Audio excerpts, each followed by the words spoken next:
I'll never forget the summer I turned 16, when I broke the one rule that kept our island safe.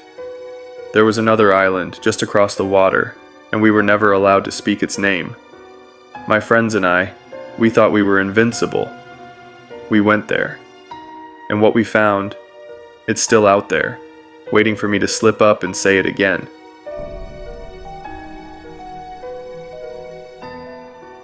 Let me tell you what happened. I'm Caleb, just a kid from a nowhere island where the sea's always whispering and the wind never stops.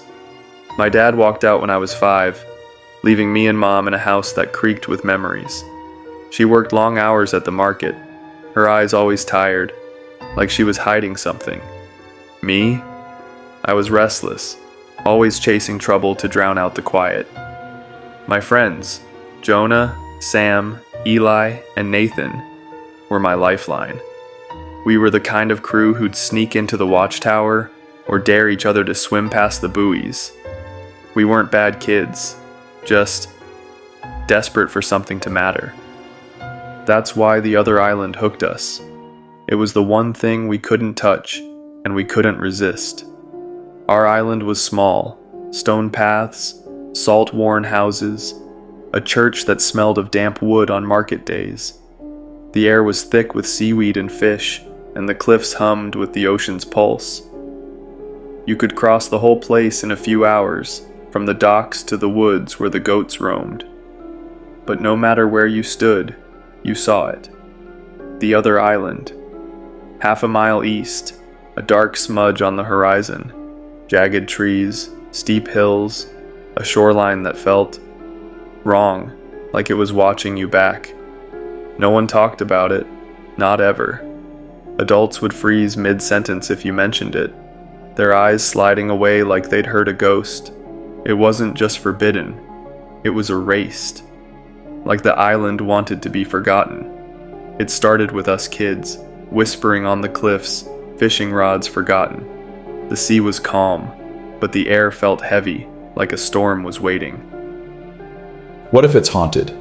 Eli murmured, fiddling with his cracked compass. He was the cautious one, always double-checking our dumb ideas. Sam smirked, tossing a pebble into the waves. Haunted, like zombie pirates? He was all bravado, but his grin didn't reach his eyes. Jonah, big and quiet, just stared across the water. No one's gone there. Not in years. His voice carried weight, like he knew more than he let on. Nathan, leaning against a rock, grinned slyly. Bet that's where the trader's from. Guy never says a word about his boat. I stayed quiet, but I felt it. A pull, like the island was whispering my name. That was the first thing, just a feeling. But it stuck. A few days later, we were behind the storehouse, scarfing down stolen bread and sour apples. The air reeked of fish guts. Jonah looked up, his eyes locked on the horizon. We should go, he said, like it was already decided. No one asked where. Sam spit out a seed. When? 2 mornings before dawn. Jonah said, his voice flat. We nodded, like it was nothing. But my pulse raced. That was the second thing. The choice. It felt like the island had made it for us. The night before we left, I couldn't sleep. My room was cold, the window rattling. I kept seeing Mom's face from years ago when I'd asked about the island. She'd gone pale, yanked me inside, like I'd cursed. That night, I heard something, not the usual creaks, a low hum, like voices underwater coming from the sea. I told myself it was the wind, but it felt alive. That was the third thing. The fourth came on the cliffs the next day. We were prepping, checking the skiff. Sam pointed to the water. Look! Ripples spread where nothing should have been. No fish, no wind, just movement, like something was circling below. Probably a seal, Nathan said, but his voice cracked. We didn't talk about it again. 2 mornings later, we met at the dock, the sky still bruised with night. The air stank of barnacles and salt. Jonah had nabbed an old skiff, its wood splintered but solid. We pushed it into the shallows, the creak of oars echoing too loud. The village stayed dark. No lights, no footsteps. We rode in silence, the water black and heavy. Our island faded into fog, like it was being swallowed. The other island sharpened, trees like claws, hills like crouched beasts. It looked familiar, but twisted, like a dream you can't shake. Fins. Sam said, too quiet. Shapes slid under the surface, long, sleek, circling. 5, maybe 6. Sharks, Jonah muttered. Keep rowing. Eli gripped his compass, the needle spinning wildly. How do you know? Jonah didn't answer, just pulled harder. So did Nathan. The skiff groaned, water sloshing. Sam clutched a hammer he'd brought, useless but heavy. My chest was tight, every breath sharp. Thud. Something slammed the boat. Reef. Jonah yelled. The skiff lurched, a crack splitting the hull. Water gushed in, cold and fast. Our gear, bread, rope, a knife slid into the sea. Jump! Nathan shouted. We dove, the cold stealing my breath. Something brushed my leg. Soft, too quick. I kicked for shore, lungs burning, arms heavy. Splashes behind me, my friends struggling. We hit the beach, gasping, drenched. 5 of us, all alive. The skiff was gone, swallowed or drifting. Sam stood, shaking. This is our beach.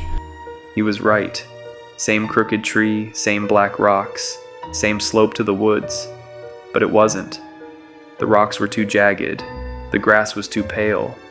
The air pressed down, thick and wrong. A path snaked into the trees, one we'd never seen. Jonah led, Sam at his heels, then Nathan, Eli, me. The forest closed in, branches creaking like whispers. The grass swayed too much, like it was reaching. Nathan froze. I followed his eyes to the hillside. She was there, a tall woman standing in the grass, still as stone.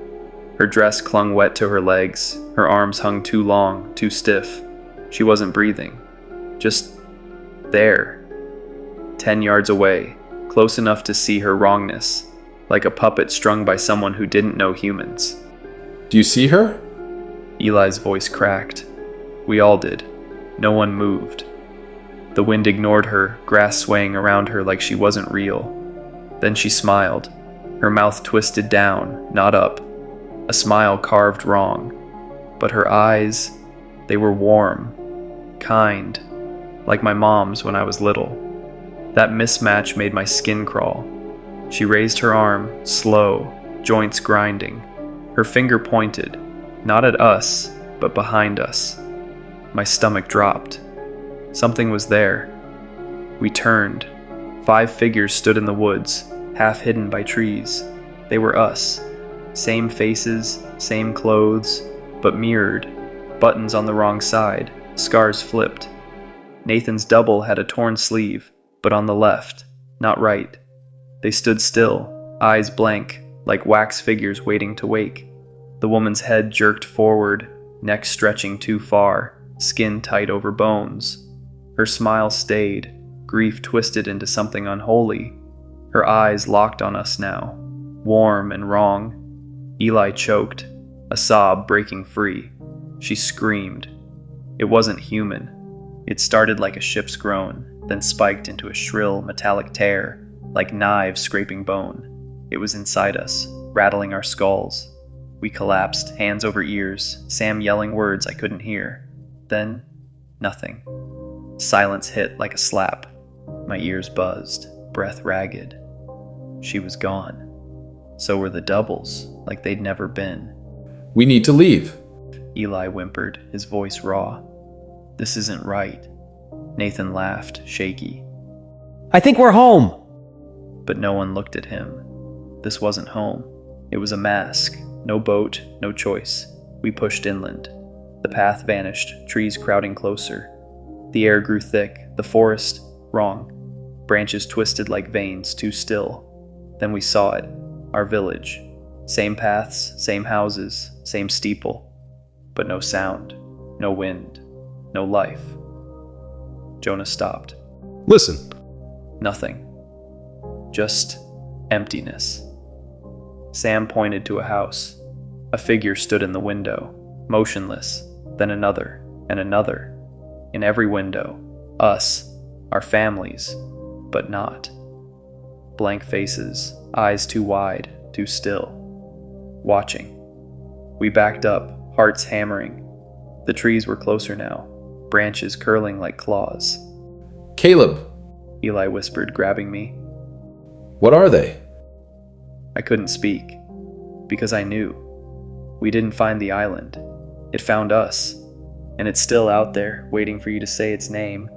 If this story chilled you, don't just scroll. Hit that like button, share it with someone who dares to say the name, and subscribe, because I've got more tales waiting to drag you deeper. What do you think those doubles were? And if you had to choose, would you stay on the island, or would you risk going back home? I'll see you in the next one.